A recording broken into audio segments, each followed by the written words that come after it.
পরিবার, যে মানুষগুলো তোমাকে প্রতিদিন কত কথা শোনায়, কত কিছু বলে, বলে না তোমাকে যে তোর দ্বারা কিচ্ছু হবে না, সারা দিন পড়ে পড়ে ঘুমাচ্ছিস, সারা দিন বাড়িতে বসে আছিস, কিছু তো একটা করতে পারিস।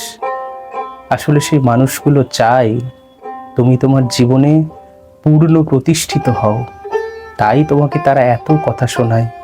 আসলে তারা জানে যে তুমি জীবনে একটা ভালো কিছুই করবে এবং ভালো কিছুর উদ্দেশ্যেই তুমি অপেক্ষা করছো। কিন্তু তারা তোমাকে সব সময় এটা মনে করিয়ে দেয় যে তুমি তোমার জীবনের সময়গুলো যেন অবহেলায় হেলায় না নষ্ট করে দাও। তাই তারা তোমাকে এত কথা বলে, এত কথা শোনায়। আসলে তারা তোমাকে অনেকটা ভালোবাসে, ভালোবাসে বলেই তারা তোমাকে এত কথা বলে। তারাই তো তোমার পরিবার।